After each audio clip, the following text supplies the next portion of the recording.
Hello everyone, আসসালামু আলাইকুম। আশা করি যে যেখান থেকে ভিডিওটি দেখছেন সুস্থ আছেন এবং ভালো আছেন। আজ আমি আপনাদের জন্য নিয়ে এসেছি গরুর মাংসের ভুনা রেসিপি। আপনারা নিশ্চয়ই ভাবছেন গরুর মাংস ভুনা সেটা তো আমরা সবাই রান্না করতে জানি, কিন্তু এভাবে মাংস ভুনা করলে তার স্বাদটা একটু বেশি ইউনিক হয়।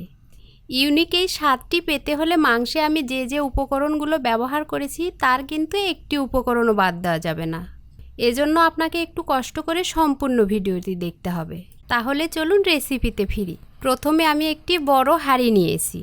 এবার এর ভেতর দেব পরিষ্কার করে ধুয়ে রাখা গরুর মাংস।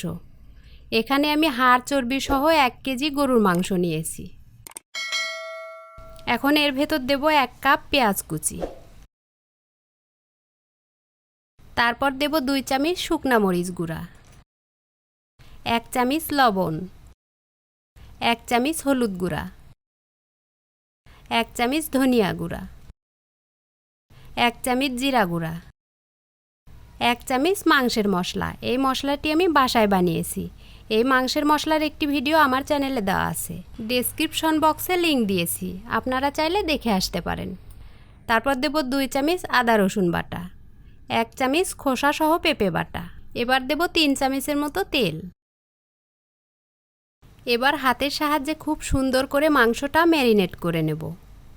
এই খোসা সহ পেঁপে বাটাটা ব্যবহার করলে মাংস সুন্দরভাবে সেদ্ধ হবে।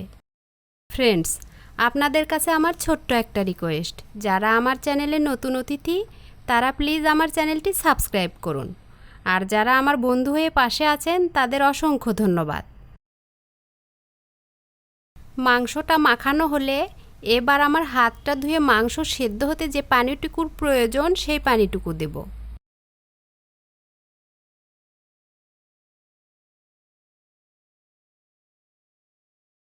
এখন ঢাকনা দিয়ে ঢেকে হাই হিটে 10 মিনিট রান্না করব। 10 মিনিট পর ঢাকনাটি তুলে মাংসটা নেড়ে দেব।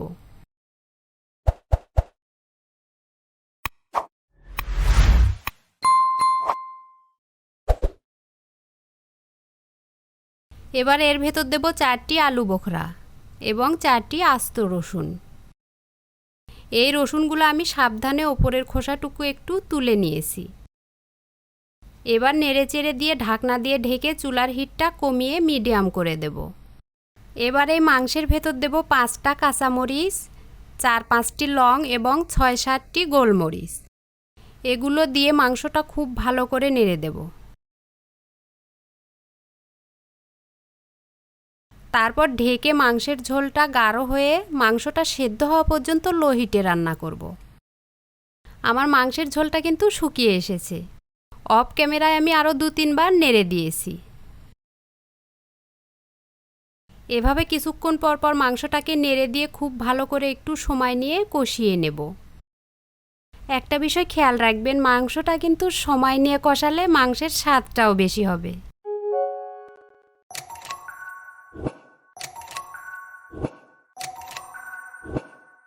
এভাবে মাংসটা কষাতে কষাতে তেলটা যখন ওপরে উঠে আসবে তখন বুঝবেন মাংসটা রান্না কমপ্লিট।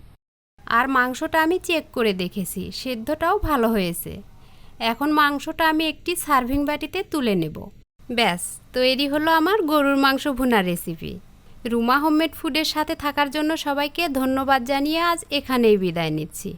শীঘ্রই ফিরে আসব আরও একটি মজার রেসিপি নিয়ে। সে পর্যন্ত সবাই ভালো থাকবেন। আল্লাহ হাফেজ।